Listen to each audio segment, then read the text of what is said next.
Greetings, conservatives. This is your humble host, John Moraga, and we are back with more ConservaCast. We look forward to keeping you informed with the latest and most relevant commentary of conservative issues.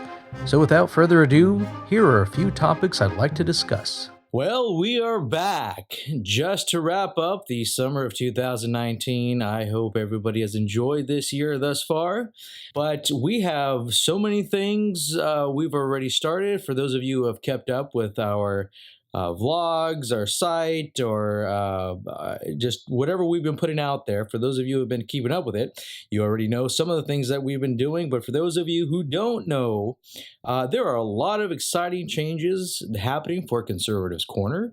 A lot of things that will be coming up in the near future. Mainly, we have started the series on biblical precedent. And again, not to sound redundant for those of you who are familiar with Conservatives Corner, but we believe at Conservatives Corner that conservatism rests on three main pillars. And if you already know what those are, you can say them along with me: biblical precedent, natural law, and federalism. So as I was starting to say, we've put together a three-part series on biblical precedent. The first two parts of the series have been put out already. The first was back in, I believe, June of this year. The second part has come out just a few weeks ago, and the third part will be coming out in a few more weeks. We are just at the tail end of editing that portion of it, and it is a rather smaller one in comparison to the previous two. As far as size and content and the length of the video and some of the material that we will be providing with it for those who have gotten involved in that aspect of biblical precedent. The first video was entitled Foundations. And the reason for that is pretty self-explanatory if you watch the video or if you read some of our postings. It lays the groundwork for some of the basics of what biblical precedent actually means and what it is. And part two is entitled Covenants. And that goes a little bit further into depth about the legal precedent, kind of the jurisprudence. Not to get too far into the weeds of things, but it goes a little bit further into how biblical precedent works. And the final one, biblical precedent Part 3, is entitled Influence. And so we take a brief look at how that precedent and biblical standard of morals and ethics has influenced Western society specifically. We have decided to kind of provide a baseline, and I want to emphasize that word. It's really a baseline of what we want to present for conservatism. And the reason why I say that is because there are so many commentators, there are so many personalities out there, there are so many people who have developed a much more in-depth understanding of conservatism and American history and political philosophy that we don't necessarily want to present ourselves or project ourselves as the university level, if you will, of what conservatism is, or the political philosophy of conservatism.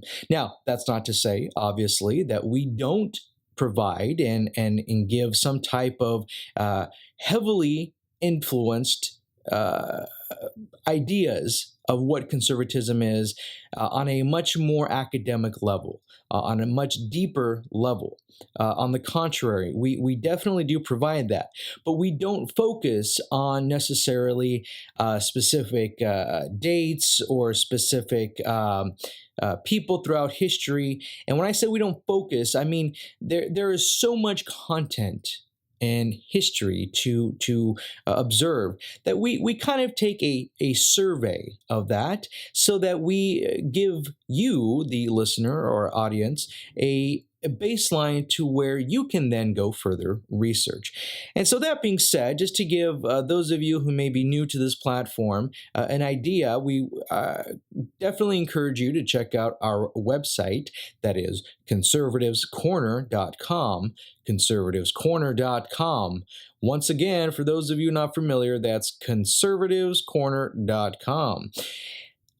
There you will find a general idea of what we are putting together, what we stand for, what we are developing. We are still within a very growing stage of what we've planned to do. And so that's why I'm excited to let you guys know that we have started to put those videos out of the content of biblical precedent.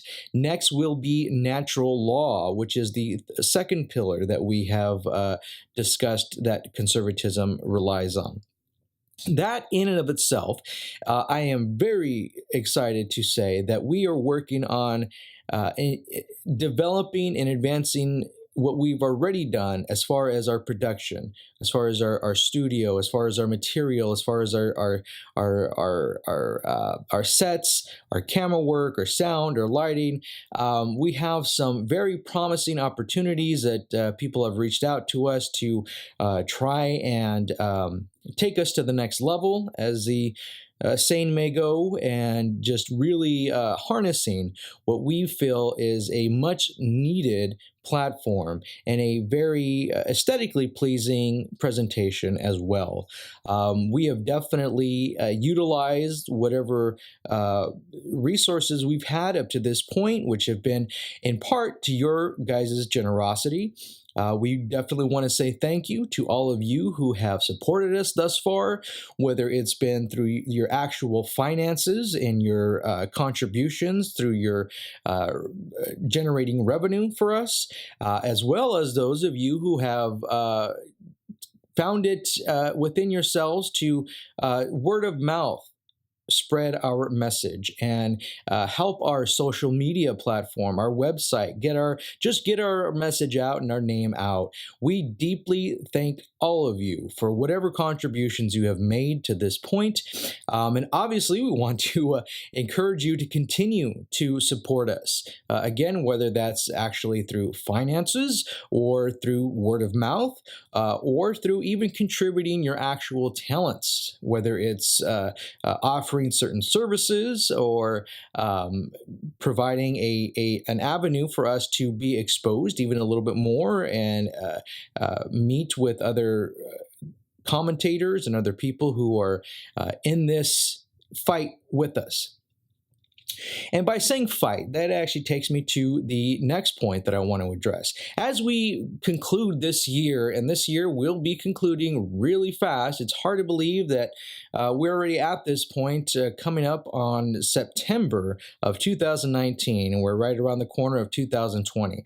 We have an extreme fight that we are currently engaged in. And unfortunately, folks, it's going to get even more intense.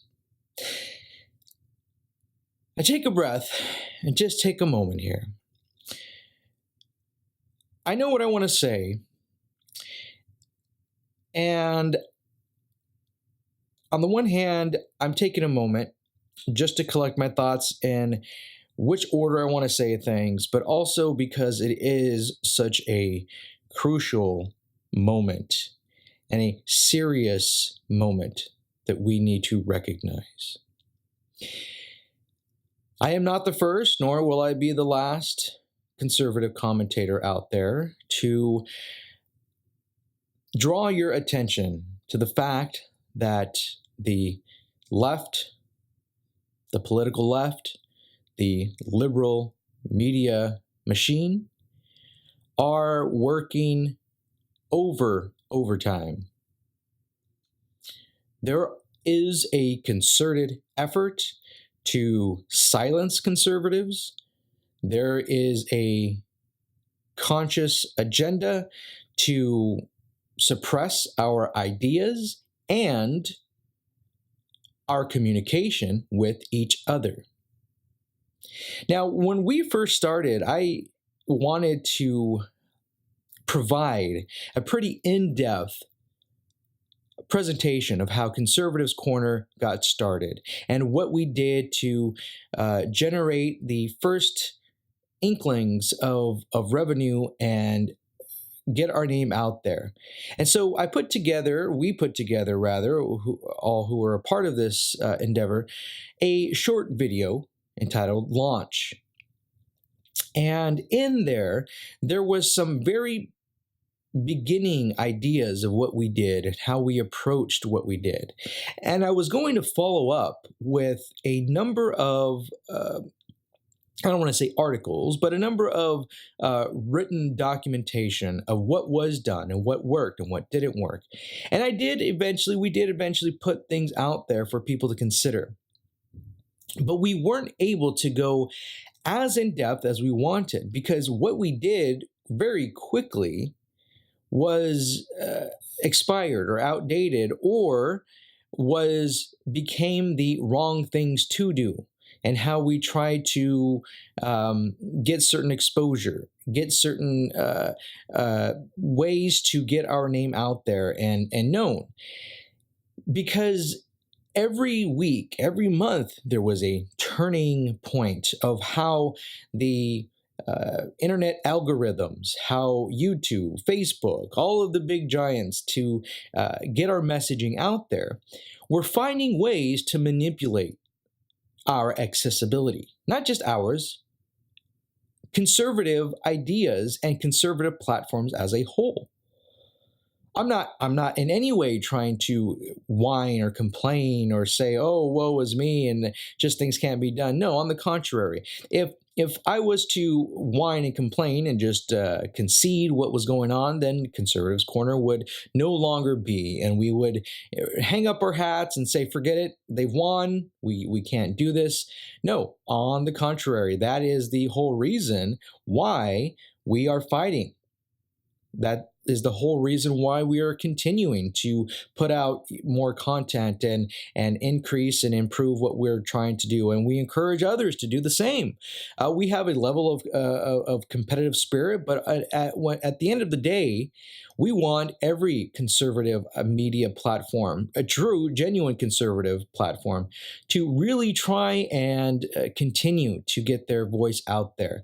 There are, unfortunately, a lot of misguided souls, a lot of uneducated people, a lot of people who claim the mantle of conservatism, who probably, in all intents and purposes, actually shouldn't be out there in the first place. But for those who genuinely understand what conservatism is, what political philosophy is, what battles we're actually fighting, by all means, we need to encourage each other. We need to support each other. We need to unify each other. And more on that on another topic. I do have a lot to say on how we do unify yet still maintain our own independent ideas and thoughts of our philosophy and platforms. Because, well, very quickly, I will be addressing this more in depth, but initially, just to give you an idea of what I'm thinking of, liberals and the left tend to very much think in groupthink. Very much tend to just go with the flow and be influenced by a charismatic person or charismatic people, and they don't really think for themselves. It's groupthink. There's not an independent thought in a lot of liberals' minds. Unfortunately, that's very effective. For those who do, for the influencers, it's very effective because they don't have to put in the effort to actually change minds as much as control them. So again, I'll speak a little bit more on that another time. But for conservatives, we definitely have independent thinking. We are definitely of the spirit of having a disagreement with each other. We can agree to disagree, yet still, as is known, major on the majors. So long as we understand what it is we're fighting for, within a family dispute, so to speak, we can kind of disagree. So all that being said is, we are engaged in the midst of a battle that it has increased week by week, month by month. At times it seems hour by hour, whether it was during the Obama administration who took an active role in suppressing conservative ideas or supporting liberal ideas, and which overwhelmed the conservative flow of ideas, or even under President Trump's administration, who he himself has not taken a part in that. In fact, he's tried to turn the tide. So, giving credit to him, and I'm not going to get into a bunch of Trump politics on this presentation, but that just to say that he has not done what Obama did.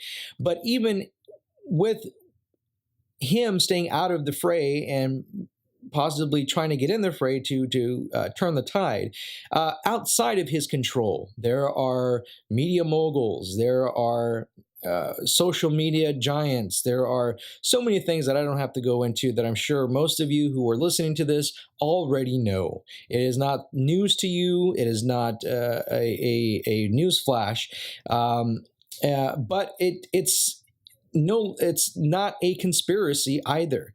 It is just understood to be a fact, an issue of reality, and so that is what we fight against. That is the situation we find ourselves in.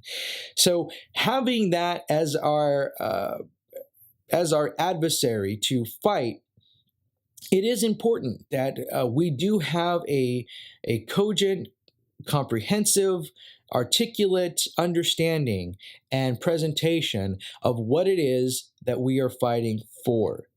And that's really why, ever since we launched a couple of years ago, that we've wanted to give a very basic, a very clear, yet still at the same time, a very educated and in-depth understanding of conservatism without getting so far into the weeds and technical of things, that we want to be able to give the and I say this with all reservation, so please don't take this the wrong or bad way, the lowest common denominator, meaning that a person who may have possibly not graduated high school, but has a very good head on his or her shoulders and has raised a family and has worked tirelessly their entire lives, have a good sense of the world around them, but may not have necessarily the academic background to engage a political philosophy.